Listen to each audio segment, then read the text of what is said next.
Hello, guys. Welcome to Martin TV USA. Today we are here to talk about insulin resistance. Let's go right in.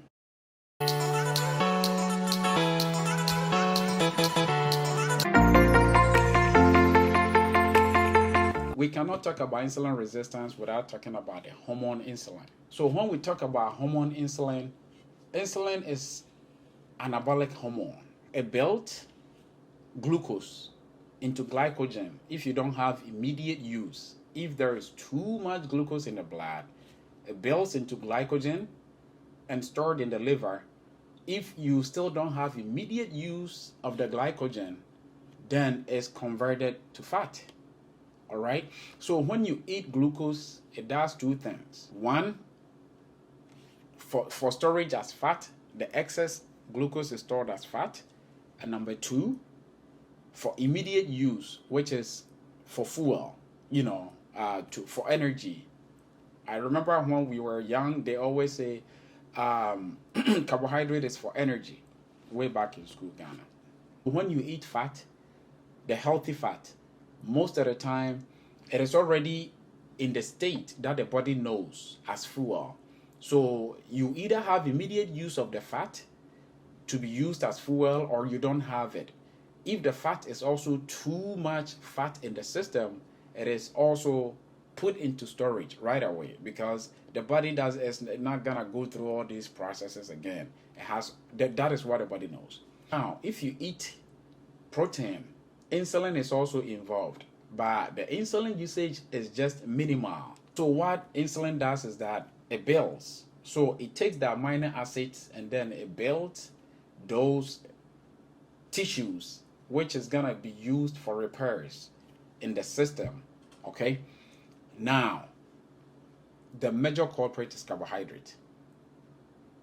When you eat carbohydrate, your yam, your eba, your white rice, or even the brown rice. I mean, there is just a lot of difference between the white and the brown rice. It's just vitamins and other things which is added to the brown rice. All the starchy food that you eat, your rice and everything that you eat, or the cereal that you eat, goes through the digestive system. It's converted, the end product converted to glucose, and that is what the body knows. Okay, so there's a lot of glucose that get dumped into the bloodstream. And when it gets dumped into the bloodstream, mind you, the body works in a process, in a tight process to maintain its function, right? Because don't forget, the source of energy for the brain is glucose. So too much glucose in the blood can lead to coma. If you've heard, diabetic coma. And too little glucose in the blood can also lead to coma. So either too much of glucose is not good or too little is not good. That is why the glucose in our blood is maintained within certain range, right? A lot of the clinical values will be like your glucose should be between 70 to 100. Other clinical values will be 70 to 99. It has to be regulated. It has to be tight. Now, when we have too much glucose in the blood, the body sends signal and tell pancreas that, hey, we need insulin. Okay, and what does insulin do? Insulin and the cells has a lock and a key system. Okay, insulin is the hormone that opens the cells up, and then glucose is gonna go into the cell together with the insulin so that the cells can use it for energy or the cells can use it for fuel. As I'm talking, I'm using glucose for fuel, okay, for talking. All right, so that is what it does. But then when we have bombardment of a lot of glucose into the bloodstream, okay, you just add rice, just a few hours, maybe an hour or two, you are drinking maybe orange juice, which has tons of added sugar, okay, which ends up in the blood again. All right, so I mean, you are constantly bombarding your system with glucose due to your food choices and how frequent you eat. Just a teaspoon of sugar is what is required in the blood. But let's imagine you are dumping all this glucose or all this sugar in your blood. The body has no option than to produce more and more insulin so that they can try to get this sugar or this, glucose into the cells. Okay, when you continuously maintain this lifestyle for a long time, cells are gonna be tired. The cells are gonna be like, okay, we have so much glucose in here that we are trying to even convert some of them into fat.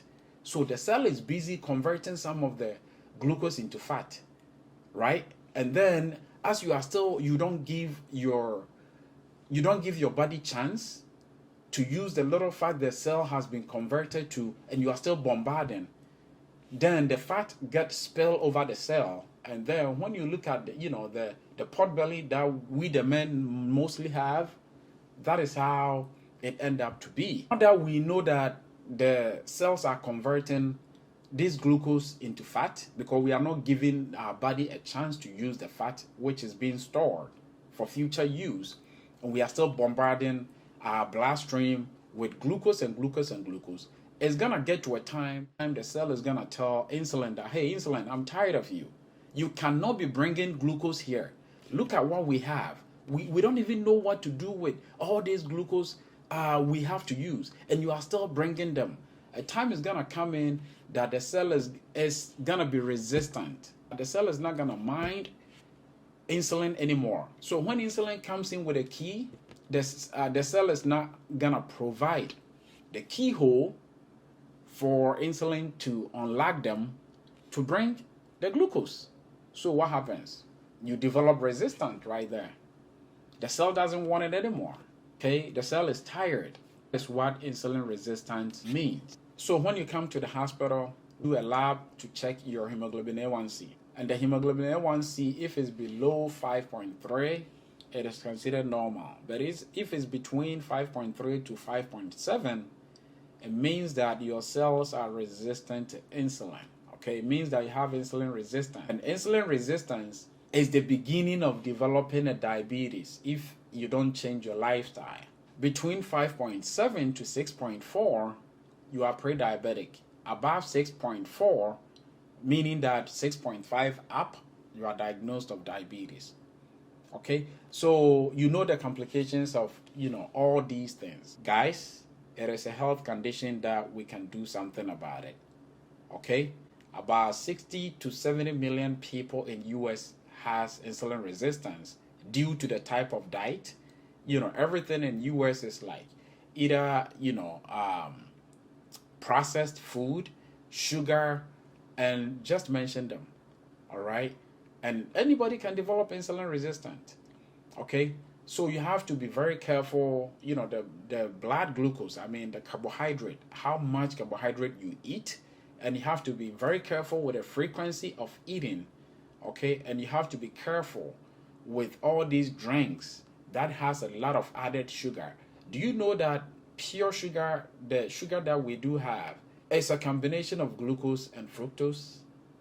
And fructose is only metabolized by the liver. So then if you take all these drink, you are putting the liver also into another burden, which we will talk about it. If you think this content is informative, please subscribe, and I'll see you soon.